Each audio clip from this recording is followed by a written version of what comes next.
ভাবুন তো, রাতের অন্ধকারে এক নিঝুম গ্রাম যেখানে বিদ্যুতের কোনো চিহ্ন নেই, কিন্তু হঠাৎ পাথরের স্পর্শে জ্বলে উঠল আলো। অবিশ্বাস্য শোনাচ্ছে, তাই না?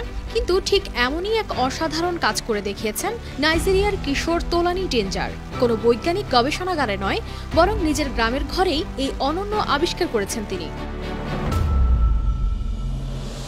তার নাম ওলাদেজি আয়োমিদে হলেও সবাই তাকে চেনে তোলানি ডেঞ্জার নামে। ইকিতি রাজ্যের ইরিজিয়ান গ্রামের এই কিশোর সারা বিশ্বের নজর কেড়েছেন তার অভিনব এই আবিষ্কারের জন্য। তার বয়স 16 বছর।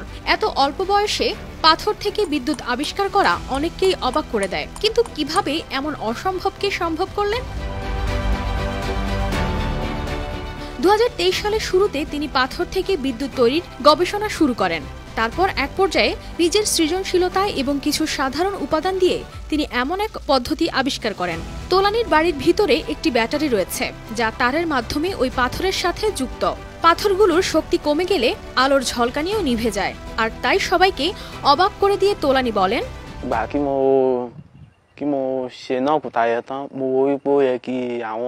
আমি ভবিষ্যতে এমন পাথর তৈরি করতে চাই যা মানুষের বাড়ির পাশে বসিয়ে বিদ্যুৎ দিতে পারে।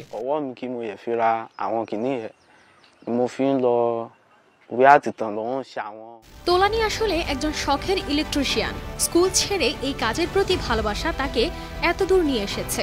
তার সৃষ্টিশীলতা দেখে সবাই যেমন প্রশংসা করছে, তেমনি অনেকেই সরকারের কাছে আহ্বান জানিয়েছেন যাতে তোলানির আবিষ্কারকে আরও এগিয়ে নিয়ে যেতে তাকে সাহায্য করা হয়।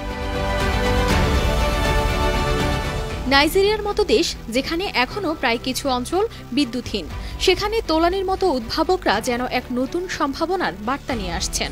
তার এই সৃজনশীল প্রচেষ্টা যেমন গ্রামকে আলোকিত করছে, তেমনি মানুষের মনে জ্বালিয়েছে আশার আলো। তবে তোলানির এই উদ্ভাবন শুধু নিজের গ্রামের জন্যই নয়, গোটা বিশ্বের জন্যই যেন এক গুরুত্বপূর্ণ বার্তা দেয়। সৃষ্টিশীলতা এবং উদ্ভাবন কখনোই সীমাবদ্ধ থাকে না, তা হতে পারে যে কোনো উপাদান থেকেই।